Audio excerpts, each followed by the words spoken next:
guys, welcome back to another video. My name is Shah and this is Thoroughly Enjoyed Books. In today's video I am going to be doing a book haul because I've accumulated quite a few books over the last 6 weeks or so since my last book haul, and this wasn't entirely intentional. It happened. I needed some retail therapy, I needed to buy some books for uni, and I needed to buy some books for the Wilsathon. So I have a little stash here. These are all of them.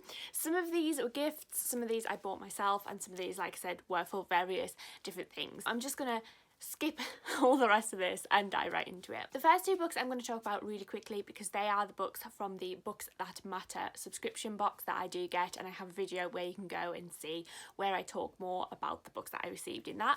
But for the month of January it was Skin by E.M. Reapy. This is just a book about accepting your body, which is something that's really important to me and something I pay a lot of attention to and one I'm really looking forward to getting to. And that subscription box also came with this little essay, Break the Glass by Rachel Edwards. The next two books that I have tie in really nicely with my university books because these were gifts from Shannon. One of those was She Must Be Mad by Charlie Cox.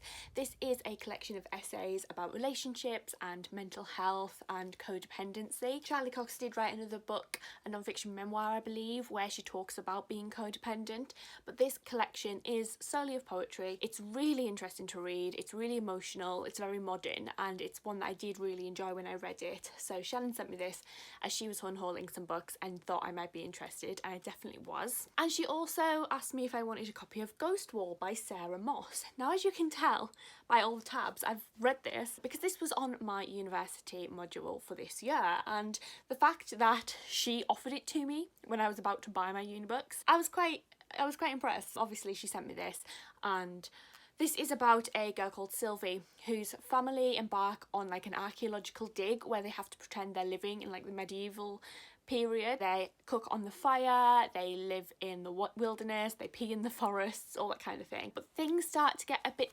sinister when they uncover a sacrificed body. I'm not going to say more about that, I'll talk about it in my wrap up, but this is another book I got recently. So tying that in with the books that I do need to read for my module at university this semester, I do have a video where I talk all about it. It is 21st century fiction. The next one is August Town by Kay Miller, which is set in Jamaica and about Jamaican history. I'm not going to talk about these too much because I do go into a bit more detail in that video, so check that out. This is one that I'm part of the way through. And then we have Home Fire by Camilla Shamsi, which I believe looks at Islam and racism and xenophobia, particularly towards Islam in the UK, following a family whose different generations have made their way over from the Middle East to the UK. So I'm really interested in giving this one a read and see what I think. And then the last book for my module is Lost Children Archive by Valerie Luiselli. This is a Mexican novel and it looks at Mexicans immigrating to America and being stopped at the border and the lost children, the story of the children that go missing at the border, which is horrific. And I think this is a much better version of American Dirt, which I've heard awful things about, but seems to be getting so much more hype than this one did, even though this one is written by a Mexican author. It was longlisted for a bunch of prizes, including the Book Prize in 2019 and the Women's Prize for Fiction. However, it's not one that I've heard people talk too much about, but I have been told that this is the book on this course that I will probably be most interested in, so I'm really looking forward to getting around to this one. The next three books, again, I just want to very quickly mention them because I do have a video all about them, which is my Wilsathon TBR. Go and watch that if you're interested. But those are Kiss by Jacqueline Wilson, The Diamond Girls by Jacqueline Wilson, and Love Lessons by Jacqueline Wilson. So I got all three of these books in the hardcovers off eBay for about £5 for the Wilsathon, which has just finished, which was really fun. Even though I only managed to read Kiss, I didn't manage to get to the other two because of reasons. Basically, Kiss follows a girl who's in love with her best friend, male best friend, and he doesn't reciprocate and she's really confused as to why, and explores sexuality and crushes and things like that. Diamond Girls is about a group of sisters who have another sibling on the way who is going to be the first boy of the family, and then Love Lessons is about a teenage girl who ends up in a relationship with her teacher, and a lot of people read this for Wilsathon and it's very problematic, so I don't know when I'll get around to reading that one because I don't want to be angry. And then the last four books are all books that I have accumulated over various weeks and for various reasons. First of which is a gift from the lovely Aoife from Pretty Purple polka dots. I always stumble over that username. She sent me The Invisible Life of Adia LaRue by V.E. Schwab. Now, you can see behind me here, I have a couple more V.E. Schwab books, but I've never actually read any.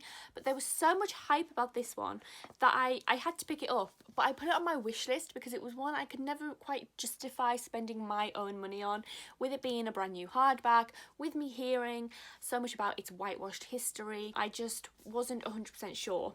And then Aoife sent me a copy, and then I found out that Aoife DNF'd it. So I don't know when I'll get around to this one. I've heard amazing things, and I've also heard not great things. So I'll get to this eventually because it was a gift. But yeah, that series of events after this arrived on my doorstep was kind of troubling. I then picked up 2 books about breakups. I ordered myself Someone Who Will Love You in All Your Damaged Glory by Raphael Bobo Waxberg, who is the creator of the BoJack Horseman. This is just a series of short stories, a collection of short stories, not a series, collection of short stories about breakups and dating and relationships. I heard how uplifting this was. Cindy from With Cindy mentioned this as one of her favourite books of last year, so I had a little look and picked it up.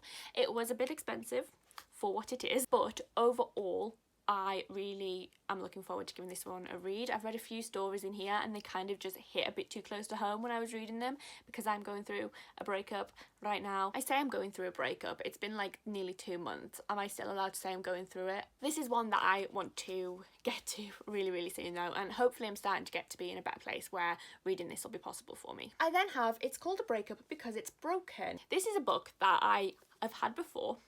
Then I gave it to my best friend, and now she's given it back to me. So we kind of pass this between each other when we go through breakups. It's Called a Breakup Because It's Broken is basically kind of like a humorous self-help book about breakups. People wrote in letters to these guys, and then they wrote responses. So it's kind of like an agony aunt that deals with breakups. And the whole premise of this book is basically, you broke up, it's done. Never, ever go back to that.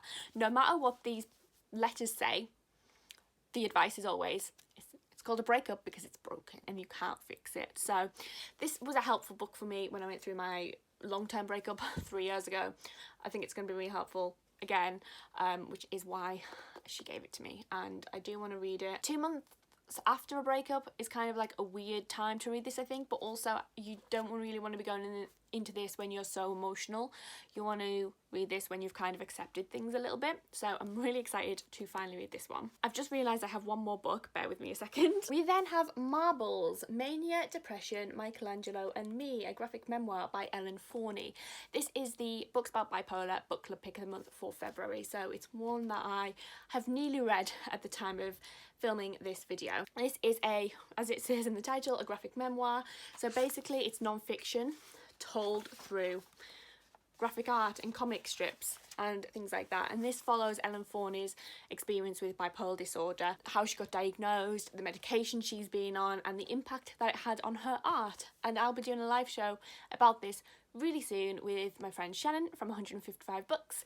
We haven't yet set a date for when that is going to be. It might even be in March because February has been a really short month and a really difficult month, so we're a little bit behind. This is going to be talked about on my channel really soon. And then the last book that I'm going to talk about is Grownups by Marion Keyes. I picked this up for the Irish Readathon that is happening in March, hosted by Leanne from Leanne Rose, Aoife from Words of Clover, and Elaine from Elaine Howlin. It's basically just a readathon where you read Irish books for a month, and I'm really excited to be taking part. I did have a TBR already, but a lot of people kept going on about Marion Keyes and I found this on offer, so I had to get it. And this will be my first Marion Keyes book.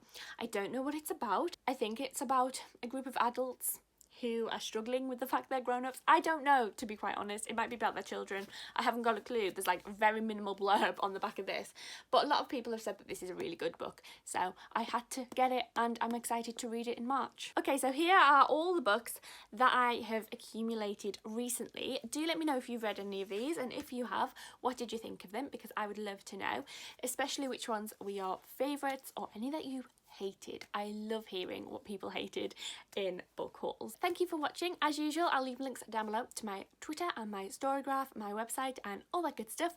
Go and give me a follow on there. Come and talk to me about books, and I can't wait to see you in another video very soon. Take care now. Bye!